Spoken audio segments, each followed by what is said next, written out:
할렐루야. 글로벌 한가족 교회 성도 여러분, 한 주간 동안 잘 지내셨습니까? 이 영상으로 하나님의 말씀을 듣는 개인 혹은 가정에 주님의 사랑과 평안이 함께 하시기를 바랍니다.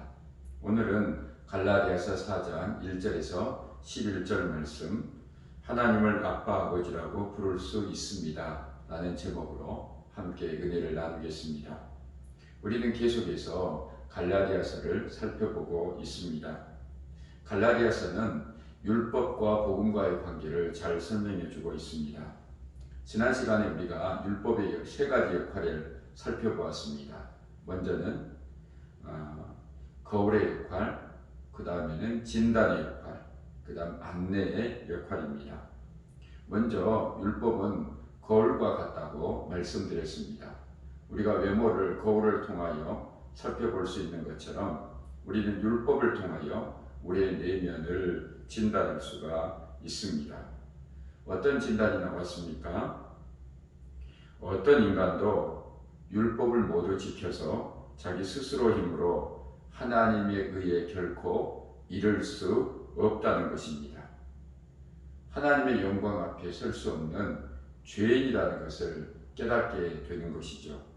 그래서 로마서 3장 10절에서 12절에 보면 의인은 없다, 한 사람도 없다, 깨닫는 사람도 없고 하나님을 찾는 사람도 없다. 모두가 곁길로 빠져서 쓸모가 없게 되었다. 선한 일을 하는 사람은 없다, 한 사람도 없다. 율법은 모두가 다 하나님 앞에 설 수 없는 죄인이라는 진단을 내어 놓았습니다. 그리고 마지막으로 이러한 비참한 상황 가운데 빠져 있는 우리 인간들을 율법은 십자가의 은혜 앞으로 이끌어 갑니다. 갈라디아서 3장 24절 제가 읽어드리겠습니다. 그래서 율법은 그리스도께서 오실 때까지 우리에게 개인교사 역할을 하였습니다. 그것은 우리로 하여금 믿음으로 의롭다고 하심을 받게 하시려고 한 것입니다. 율법을 개인교사라고 부릅니다. 예전 번역에는 몽학선생 혹은 초등교사라고 번역을 했습니다. 이때에는 자녀들을 훈육하는 담당하는 노예가 있었습니다. 지배계층, 부유층의 사람들은 자기 자녀들이 졌을 때는 6살부터 16살이 될 때까지 개인교사인 노예에게 자녀의 훈육을 맡겼습니다. 그들은 아주 엄격하게 주인의 자녀를 훈육했습니다. 언제까지라고요? 16살 성인이 될 때까지입니다. 그때가 되면 이 자녀는 자기를 훈육했던 개인교사에게서 벗어나 자유롭게 될 수가 있었습니다. 이처럼 율법은 개인교사와 같습니다. 다시 말하면 어느 기간이 정해져 있다는 것이죠. 시한이 있습니다. 유통기간이 있는 것입니다. 한 조은회가 장교 후보생들이 훈련을 받는 과정이라고 생각이 됩니다. 장교 후보생들을 훈련시키는 교관들은 대부분 하사관들입니다. 장교 후보생들은 혹독한 일정한 훈련 기간을 마치고 나면 임관식 하는 날에 그들을 가르쳤던 하사관들이 그들에게 경례를 표합니다. 여러분, 아주 오래된 영화인데 사광과 신사라는 영화가 있습니다. 리처드 기어가 주연으로 맡았던 영화인데 이 영화는 해군 장교 후보생 훈련소에서 일어난 일을 다루고 있습니다. 이때 교관이 흑인 교관인데 하사관입니다. 얼마나 혹독하게 훈련을 시키는지, 특별히 유교 훈련할 때는 그 강도가 굉장합니다. 그래서 많은 사람들이 도중에 탈락하게 되죠. 훈련이 다 끝나고 장교 임관식이 있는 날에 훈련을 시켰던 그 흑인 하사관이 이제 갓 장교가 된 자기가 엄격하게 다루었던 훈육했던 장교들에게 격려를 표합니다. 얼마나 멋진지 모릅니다. 여러분 1절과 2절을 보겠습니다. 내가 또 말합니다. 유업을 이을 사람은 모든 것의 주인이지만 어릴 때에는 종과 다름이 없고 아버지가 정해놓은 그때까지는 보호자와 관리인의 지배 아래에 있습니다. 율법은 일정 기간 동안 우리를 훈련시킨다는 것이죠. 이것은 아들다운 아들을 만들기 위함입니다. 아버지가 정해놓은 그때까지. 그 기간이 지나고 나면 이제는 종 아래에 종으로 더 이상 머무를 필요가 없는 것이죠. 이제는 종이 아니라 자유인이기 때문입니다. 아들이기 때문입니다. 언제나 노예의 선생 아래에만 머무를 수 있지 머무를 수는 없는 것 아닙니까? 1번입니다. 율법에서 미련 없이 떠납시다. 율법에서 미련 없이 떠납시다. 여러분 사다리 이론 아시죠? 높은 곳에 오르기 위해서는 반드시 사다리가 필요합니다. 하지만 올라가고 난 다음은 어떻습니까? 사다리를 버려야 합니다. 올라간 다음에도 그 사다리를 계속 들고 다니는 것은 어리석은 짓입니다. 여러분 3절과 4절을 보시기 바랍니다. 이와 같이 우리도 어릴 때에는 세상의 유치한 교훈 아래에서 종 노릇을 하였습니다. 그러나 기한이 찼을 때에 아버지께서는 자기 아들을 보내셔서 여자에게서 나게 하시고 또한 율법 아래에 놓이게 하셨습니다. 율법은 하나님의 아들 예수 그리스도께서 이 땅에 오실 때까지 필요한 것이었습니다. 기한이 차서 아들 예수님이 이 땅에 오셨습니다. 그래서 율법 아래에서 종노릇하는 것을 이제는 멈추고 거기에서 떠나서 예수님의 은혜로 나아가야 합니다. 여러분 결혼도 마찬가지 아닙니까? 창세기 2장 24절에 보면 그러므로 남자는 아버지와 어머니를 떠나 아내와 결합하여 한 몸을 이루는 것입니다. 아내와 한 몸을 이루기 위해서 먼저 선행되어야 할 것은 무엇입니까? 그것은 아버지와 어머니, 부모를 완전히 떠나는 것입니다. 경제적으로, 정신적으로 독립해야 합니다. 자녀는 부모를 떠나야만 하고 부모는 자녀를 내보내야만 합니다. 그래야 진정한 가정을 이룰 수 있게 됩니다. 한국 사회의 가정의 많은 문제는 여기에서 기인하는 것 같습니다. 떠나야 하는데 떠나지 못하는 것이죠. 마마보이라는 말 들어보셨죠? 또 캥거루족도 있습니다. 늘 나이가 이제 들어 성인이 훨씬 기간이 지났음에도 불구하고 어머니 그늘 아래 그 도움 아래 머물면서 사는 자녀들을 일컫는 말이죠. 여러분 헬리콥터 부모 들어보셨죠? 자녀들이 어디에 가든지 헬리콥터처럼 가까이 늘 따라다니는 부모입니다. 그래서 언제든지 충분히 자녀들이 할 수 있는 일임에도 불구하고 그것을 도와주는 부모를 일컫는 말입니다. 이처럼 성인이 되었는데도 계속 부모가 자녀에게 콩내놔라 팥내놔라 하고 간섭한다면 자녀들의 진정한 성장과 성숙은 멈추고 말 것입니다. 자기 스스로 선택하고 책임질 수 있는 인격적인 독립체로 설 수 있어야 하지 않겠습니까? 이런 얘기 들어보셨죠?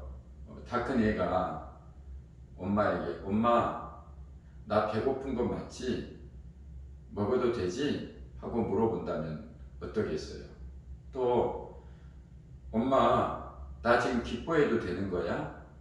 지금 기뻐해야 될 순간이야? 하고 묻는다면 어떻겠습니까?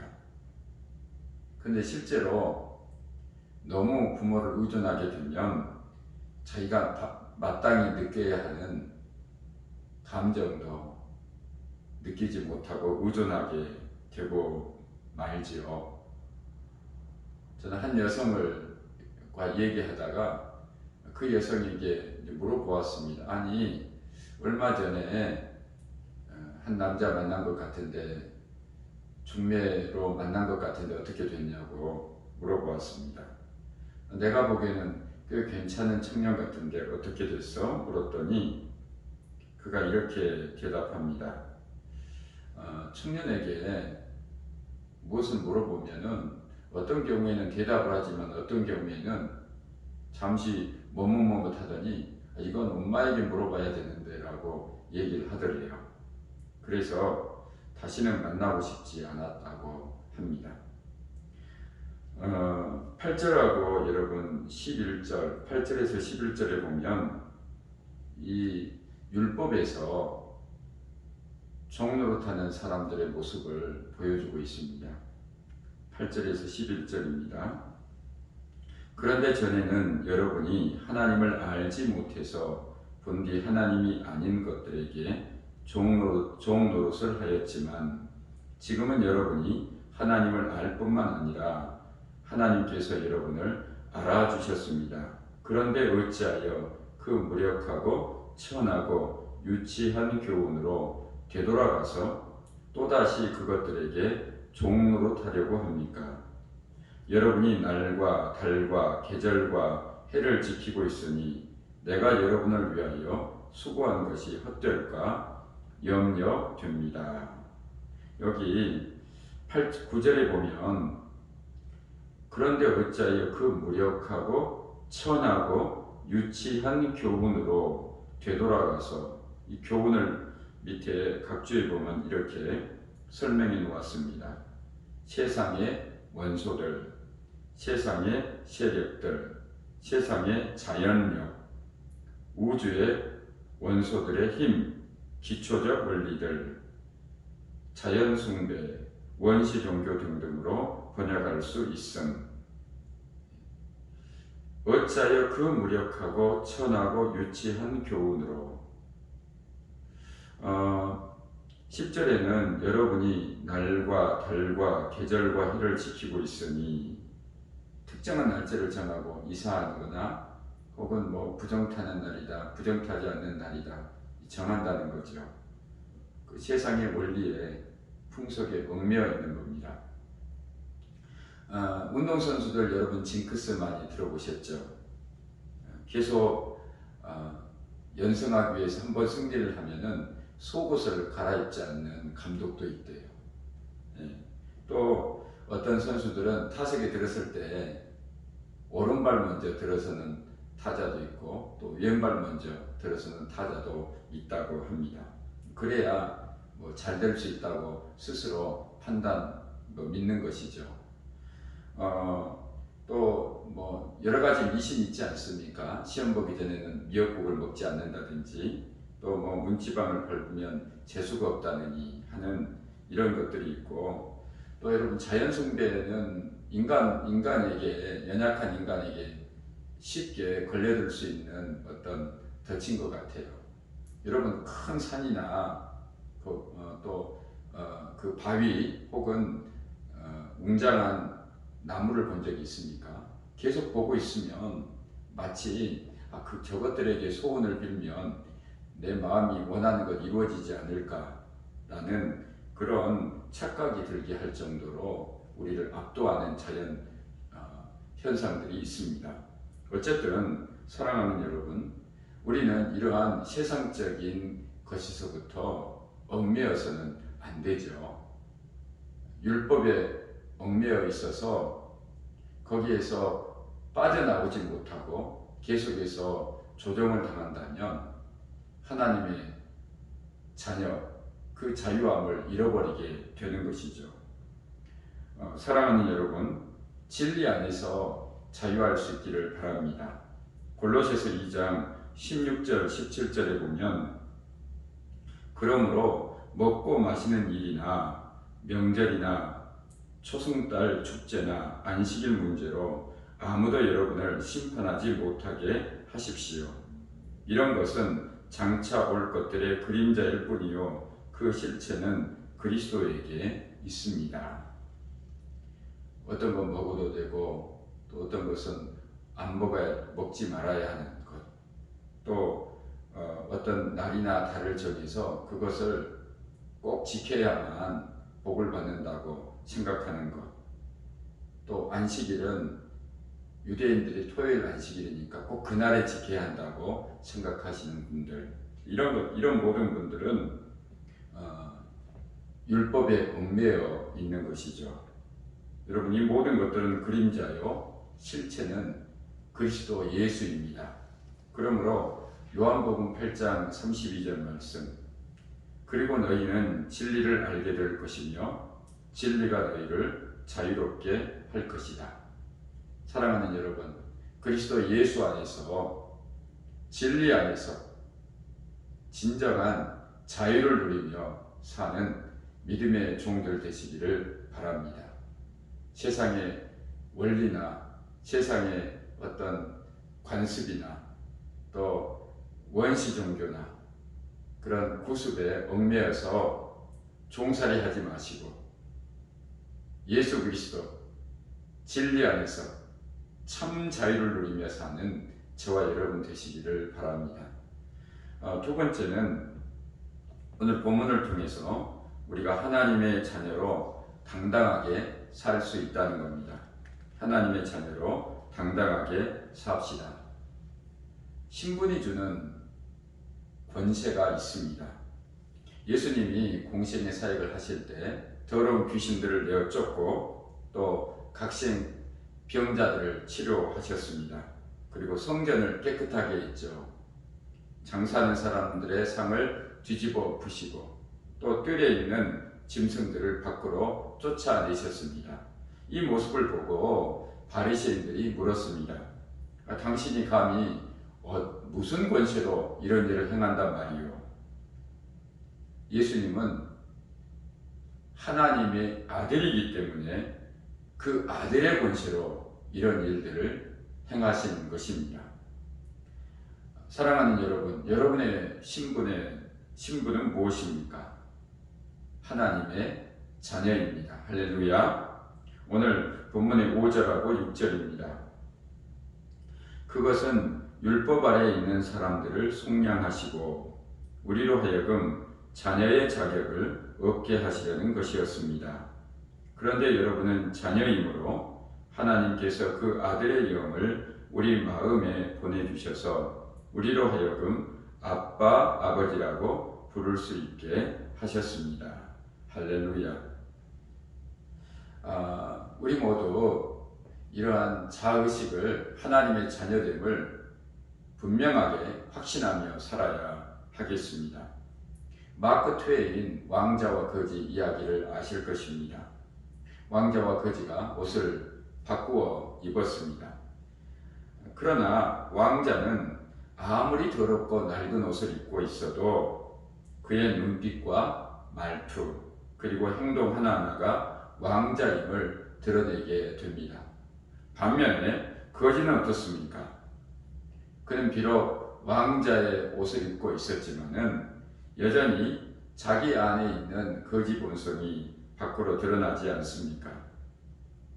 이 이야기는 한 사람이 가지고 있는 신분은 어떤 처지에 놓여도 어떤 상황 가운데 있어도 결코 쉽게 변하지 않는다는 것을 보여줍니다. 예수님을 믿는 저와 여러분은 하나님의 자녀입니다. 할렐루야. 우리가 예수님을 늘 모시고 살아갈 때 하나님의 자녀된 권세도 자연스럽게 밖으로 드러나게 될 줄로 믿습니다.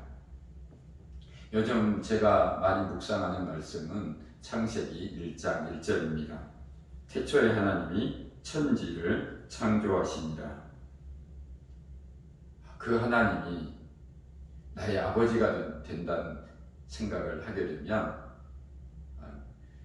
용기가 나고 또 나도 모르게 담대해집니다. 그 하나님의 약속 로마서 8장 32절 자기 아들을 아끼지 않으시고 우리 모두를 위하여 내주신 분이 어찌 그 아들과 함께 모든 것을 우리에게 선물로 거저주지 않으시겠습니까? 사랑하는 여러분, 우리 모두가 하나님의 자녀입니다. 이 분명한 자의식을 가지고 살아갈 때 우리는 어떤 일을 만나더라도 어떤 고난과 혼란 가운데 있더라도 승리할 수 있음을 믿습니다. 왜요? 하나님이 나와 함께 하시고 하나님이 내 편이십니다. 천지를 창조하신 전능하신 하나님이 나의 방패가 되어주셔서 모든 악과 위험에서 막아주시고 지켜주시고 또 그 하나님이 나의 상급이 되셔서 나에게 복을 주시기 때문입니다. 어떤 학생이 시험을 보는데 반에서 7등을 했습니다. 이 등수에 그는 만족할 수도 있고 또 불만족할 수도 있습니다. 만족한다면 이럴 수 있죠. 지난번에 10등 했는데 이번에 7등 했네. 3등이나 올랐네. 괜찮아, 이 정도면 잘했어. 이 경우는 만족하는 거죠. 그러나 또 한편 이렇게 반응할 수도 있을 겁니다. 나는 원래 1등이어야 하는데 지난번 시험 볼 때 내가 아파서 컨디션이 엉망이었지. 그래서 등수가 많이 떨어진 거야. 내 자리는 내가 있어야 할 자리는 1등이야. 다음에는 꼭 그 자리를 차지할 거야.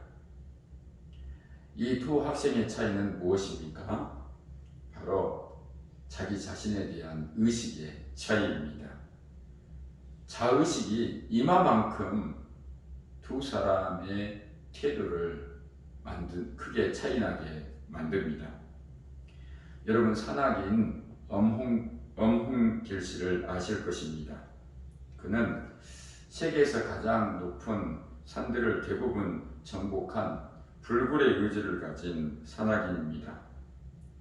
그는 세상에서 높은 산들을 골라서 38번 등반을 시도했고 거기에서 20번 성공했다고 합니다.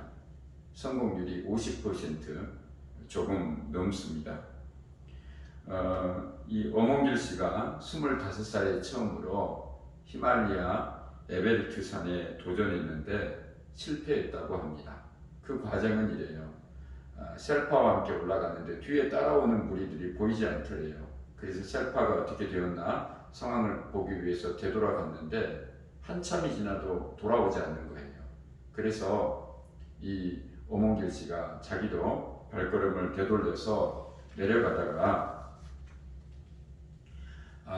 그 셀파의 배낭도 또 스틱도 발견하게 되었고 그 근처에서 셀파가 신고 있었던 신발도 발견하게 되었답니다. 신발이 벗겨졌다는 것은 그의 죽음이 심상치 않았다는 것을 보여주는 것이라고 합니다. 비참하게 죽은 거죠. 그 이후에도 그는 8번이나 연거푸 실패를 하게 됩니다. 여러분, 실패하면 트라우마가 있지 않겠어요? 그래서 다시 똑같은 일을 재도전한다는 것은 결코 쉬운 일이 아닐 것입니다. 그런데 엄홍길 씨는 그 외상을 이기고 산을 오르는 그런 일을 멈추지 않았습니다. 어디에서 그 힘이 나왔을까요? 그가 자기 자신에 대하여 어떤 자의식을 가지고 있는가 살펴보면 우리는 그 해답을 쉽게 찾을 수 있습니다. 그는 자신을 뼛속까지 뿌리 깊게 그 뿌리 잡은 뿌리 내린 산악인이라고 늘 생각을 했다고 합니다. 산은 무섭다. 나도 언젠가는 죽을 수 있다. 하지만 실패는 마지막이 아니다. 나는 재도전한다. 나는 산악인이다.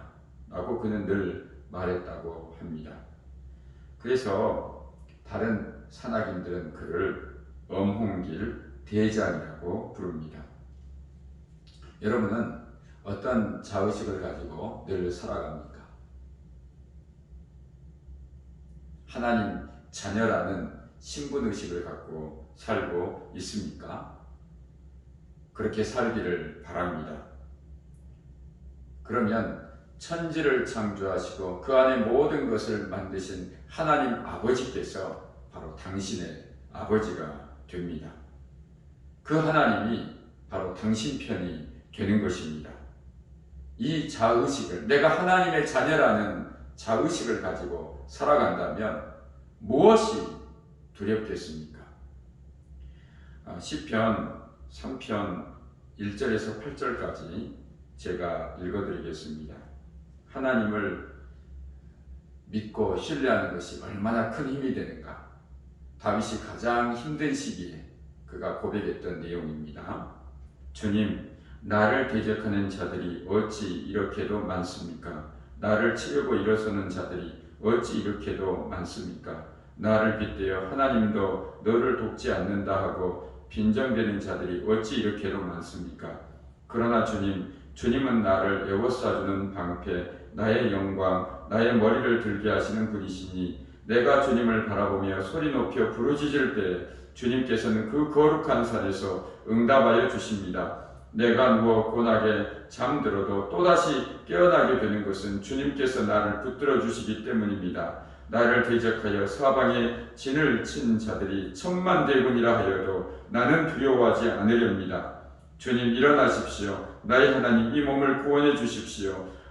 주님께서 내 모든 원수들의 뺨을 치시고 악인들의 일을 부러뜨리셨습니다.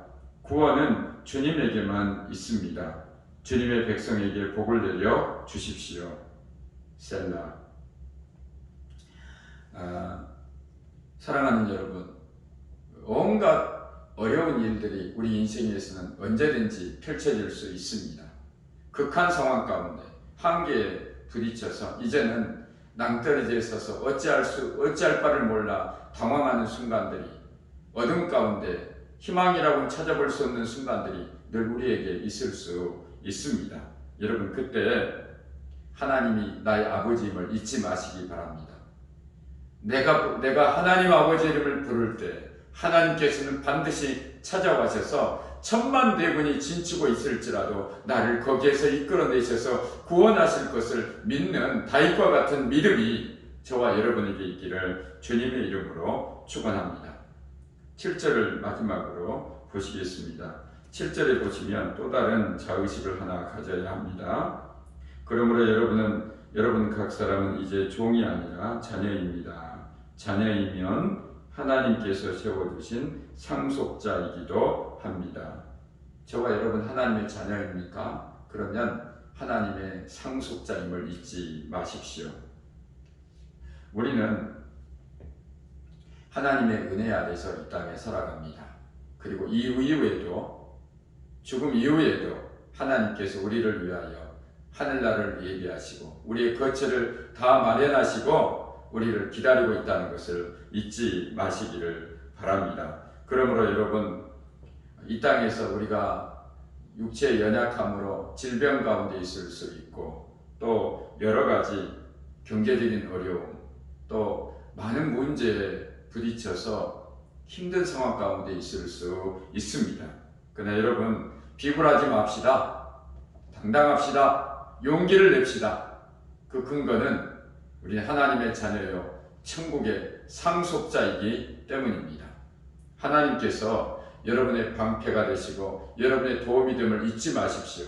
그래서 다윗이 늘 하나님을 향하여 소리쳐 기도했던 것처럼 저희들도 하나님의 은혜를 구할 때 하나님께서 여러분을 찾아와 주셔서 그 능력의 팔로 여러분을 붙드시고 구원해 주실 줄로 믿습니다. 여러분, 우리는 천지를 창조하신 하나님을 아빠, 아버지라 부를 수 있습니다. 성령께서 여러분 어려운 순간마다 늘 이러한 사실을 상기시켜 주시기를 바랍니다. 기도하겠습니다. 아버지 하나님, 저희들이 율법에 매여 있을 때는 우리 자신의 행동에 따라서 우쭐대거나 좌절하며 살았습니다. 하지만 이 모든 것은 종노릇하며 살 때였습니다. 때가 되어 아들을 이 땅에 보내주시고 그를 믿게 하시고 당신의 자녀로 삼아주시니 감사드립니다. 이제는 율법의 종이었던 처지에서 모여 어떤 상황 속에서도 하나님의 자녀된 신분을 누리며 살기를 원합니다. 우리는 하나님의 자녀입니다. 우리는 하나님의 상속자입니다. 이 자의식이 늘 우리에게 있어 어떤 시련과 고난 속에서도 하나님을 아빠, 아버지라 부르며 살아갈 수 있도록 믿음을 주시옵소서. 어려운 순간마다 하나님이 나의 아버지요, 나는 그분의 자녀임을 알 수 있도록 주님께서 우리를 찾아와 주셔서 방패가 되어 주시고 우리의 도움이 되어 주시옵소서. 예수님의 이름으로 기도합니다. 아멘. 제가 여러분이 드리는 헌금을 위해서 기도하고 축도함으로 모든 예배를 마치겠습니다. 하나님 아버지, 믿음으로 구별된 귀한 힘을 올려드립니다. 주님 기뻐 받으시고 주님의 약속대로 저희들을 모든 위기와 환난에서 건져주시고 때를 따라 풍성하게 도우시는 하나님의 은혜를 경험케 하여 주시옵소서. 믿음으로 하나님을 의지하고 하나님께 기도할 때마다 하나님께서 모든 환경의 문을 열어주시고 장애물을 제거하여 주시고 하나님의 영광을 보여주시기를 원합니다. 이제는 우리를 구원하기 위하여 이 땅에 오셔서 십자가에서 죽으시고 사흘 만에 부활하신 우리 주 예수 그리스도의 은혜와 우리의 방패가 되어주시고 우리의 도움이 되시는 아버지 하나님의 사랑과 언제 어디서나 우리를 아빠 아버지라 부를 수 있도록 자의식을 심어주시고 교통하시는 성령의 역사가 오늘 말씀을 듣는 사랑하는 성도들 머리머리 위에와 저들의 가정과 생업 위에 우리 글로벌 한가족 교회 위에 영원히 함께 하시기를 간절히 축원하옵나이다. 아멘. 모든 예배를 마칩니다. 한 주간 동안 언제 어디서나 하나님의 자녀됨을 잊지 마시고 하나님의 능력으로 승리하며 살아가기를 바랍니다. 여러분을 위해서 기도하겠습니다. 여러분도 저와 교회를 위해서 기도해 주시기를 부탁드립니다. 다음 주에 뵙겠습니다.